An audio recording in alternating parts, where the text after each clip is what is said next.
সরকার নয়। আজকে যদি আমরা প্রশ্ন করি, এই বিপ্লবে গণ অধিকার পরিষদ, বিএনপি, জামাত সহ বিরোধী সকল রাজনৈতিক দল সোচ্চার ভূমিকায় ছিল এবং অগ্রভাগে তারা নেতৃত্ব দিয়েছে। কিন্তু আজকে এই সরকারের দিকে তাকালে বা এই সরকারকে প্রশ্ন করলে যে এখানে গণ অধিকারের প্রতিনিধি কোথায়, জামাত ইসলামের প্রতিনিধি কোথায়, বিএনপির প্রতিনিধি কোথায়, তারা উত্তর দিতে পারবে না। কিন্তু শুধুমাত্র একটা দলের প্রতিনিধি এখানে রয়েছে, যারা তৎকালীন বৈষম্য বিরোধী ছাত্র আন্দোলন এবং জাতীয় নাগরিক কমিটির ব্যানারে বর্তমান জাতীয় নাগরিক পার্টি, তাদের 3 জন প্রতিনিধি এই সরকারে অন্তর্ভুক্ত ছিল। সুতরাং যে সরকারে শুধুমাত্র একটা লেয়ার থেকে প্রতিনিধিত্ব থাকে, সেই সরকারকে কখনোই ইনক্লুসিভ সরকার বলা যায় না।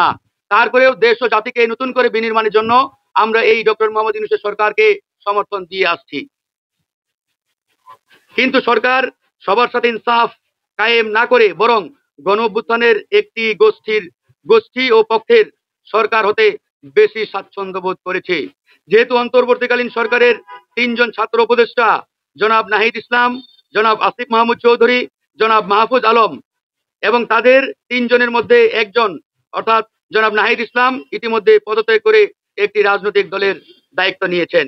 সেক্ষেত্রে বাকিরাও সরকারে থাকার যে নৈতিকতা, সেই নৈতিকতা তারা ইতিমধ্যে হারিয়েছে।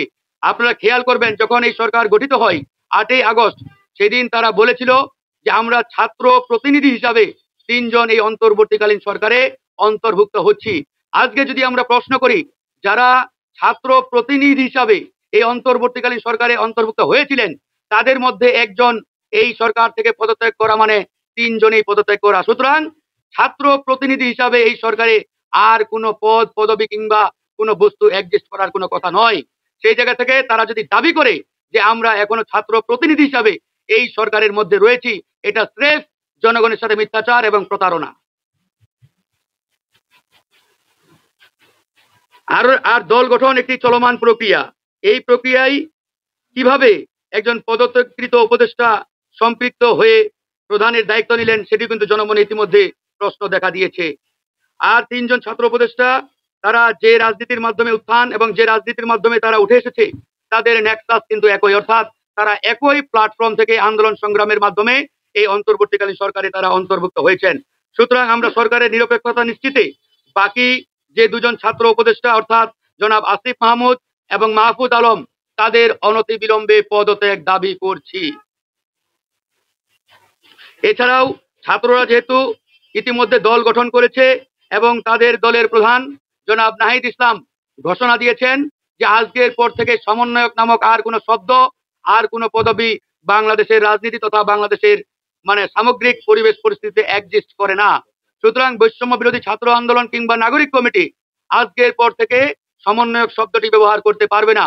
কিন্তু অত্যন্ত পরিতাপের বিষয়, এখন পর্যন্ত আমরা দেখতে পাচ্ছি এই সমন্বয়ক পদবি ব্যবহার করে সরকারের বিভিন্ন দপ্তর, বিভিন্ন অফিস, বিভিন্ন সেক্টরে তারা তাদের আধিপত্য বিস্তার করছে, লবিং তদবির করছে এবং বিভিন্ন জায়গায় বাই ফোর্স অর্থাৎ তারা জোরপূর্বক বাধ্য করে তাদের লোকজনকে তারা নিয়োগ দিয়ে মোটা অঙ্কের টাকা হাতিয়ে নিচ্ছে। আপনারা ইতিমধ্যে দেখেছেন ঢাকা ওয়াসার আউটসোর্সিং নিয়োগ নিয়ে গণমাধ্যমে সংবাদ প্রকাশিত হয়েছে। এটা স্থায়ী নিয়োগের একটি প্রাথমিক ধাপ।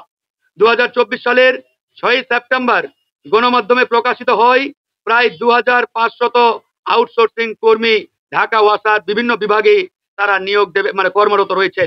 ওয়াসা তাদের চাকরির সুরক্ষায় বয়স শিথিল করে রাজস্ব খাতে স্থানান্তরের জন্য অনুরোধ জানিয়ে চিঠি দিয়েছিলেন স্থানীয় সরকার বিভাগকে।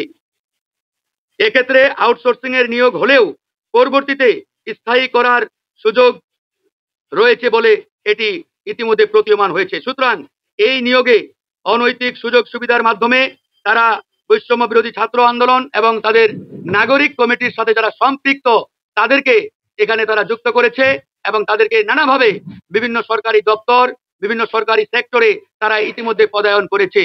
আমরা পরিষ্কারভাবে বলছি, গণ অধিকার পরিষদের পক্ষ থেকে, যেহেতু বৈষম্য বিরোধী ছাত্র আন্দোলন এবং নাগরিক কমিটির মাধ্যমে তারা একটি রাজনৈতিক দলের উত্থান ঘটিয়েছে এবং একটি রাজনৈতিক দলের আত্মপ্রকাশ ইতিমধ্যে তারা করেছে, সুতরাং এরপর থেকে জাতীয় নাগরিক কমিটি কিংবা বৈষম্য বিরোধী প্ল্যাটফর্মের কোনো ব্যক্তি সরকারি কোনো দপ্তর কিংবা সরকারি কোনো সেক্টরে থাকার আর কোনো নৈতিক কিংবা আইনগত অধিকার রাখে না।